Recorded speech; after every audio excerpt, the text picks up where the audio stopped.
Coming up on 5 Minute News. Trump's former chief of staff testifies to grand jury in Special Counsel Investigation. Christie joins Mike Pence launching presidential campaigns. And villagers flee after massive Ukraine dam destroyed. It's Wednesday, June 7. I'm Anthony Davis.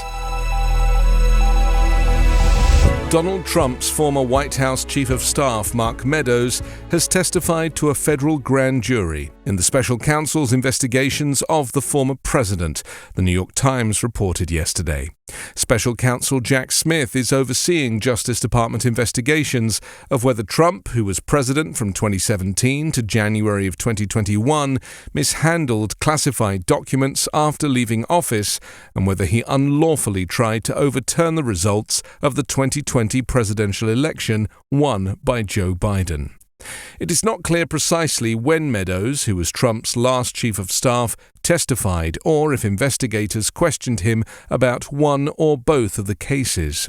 In a statement to the Times, Meadows' lawyer said, without commenting on whether or not Mr. Meadows has testified before the grand jury or in any other proceeding, Mr. Meadows has maintained a commitment to tell the truth where he has a legal obligation to do so. Meadows was a polarizing figure at the White House among some of Mr. Trump's aides, who saw him as a loose gatekeeper at best during a final year in which the disgraced former president moved aggressively to mold the government in his image. Mr. Meadows was around for pivotal moments leading up to and after the 2020 election as Mr. Trump plotted a coup to try and stay in office and thwart Joe Biden from being sworn in to succeed him. Some of them were described in hundreds of text messages that Mr. Meadows turned over to the House Select Committee that investigated the January 6 attack at the Capitol before he decided to suddenly stop cooperating. Those texts served as a roadmap for House investigators. Former New Jersey Governor Christie on Tuesday announced his 2024 presidential campaign, presenting himself as the only candidate in the growing Republican field willing to go toe-to-toe with the front-runner, former President Donald Trump. Christie, who served as an advisor to Trump's successful 2016 campaign, but has since become a vocal critic over his false claims that the 2020 election was rigged, launched his White House bid at a town hall-style event at St. Anselm College in Manchester, New Hampshire. A former federal prosecutor, 60-year-old Christie, went after Trump directly, accusing him of shirking responsibility for mistakes while caring only about his own ego. Christie has not fared well in public opinion polling so far. He netted just 1% support from potential Republican primary voters in a Reuters Ipsos poll in May, compared to Trump's 49% support and Florida Governor Ron DeSantis' 19% support. Other Republicans seeking to challenge President Joe Biden include former UN Ambassador Nikki Haley and U.S. Senator Tim Scott. The former Vice President, Mike Pence, is set to enter the race later today. Christie ran for president in 2016, but ended his bid after a disappointing finish in the New Hampshire primary and became the first major party figure to throw his support behind Trump. He since has urged Republicans to disavow Trump's assertions about the 2020 election and told reporters he would not vote for Trump in 2024, even if Trump won the nomination.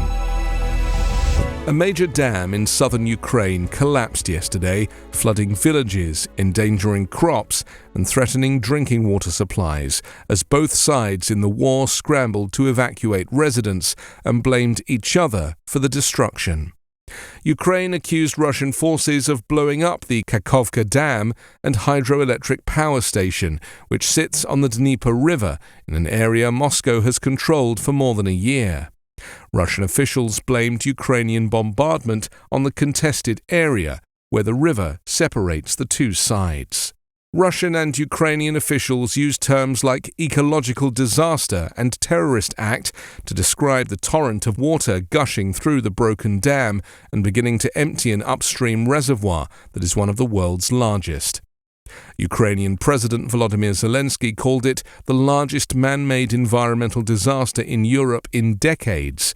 UN Secretary-General Antonio Guterres called it another devastating consequence of the Russian invasion of Ukraine.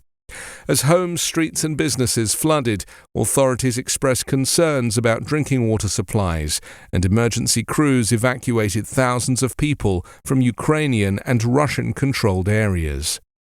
In the downstream city of Kherson, angry residents cursed as they tried to preserve their pets and belongings. Both Russian and Ukrainian authorities brought in trains and buses to move residents to safety.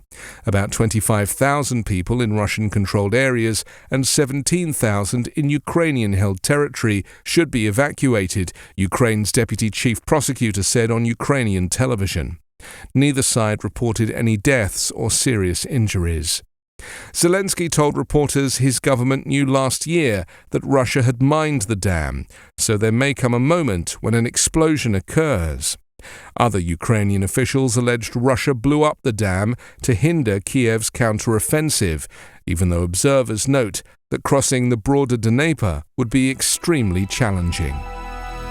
5 Minute News is an Evergreen podcast covering politics, inequality, health and climate, delivering independent, unbiased and essential world news daily.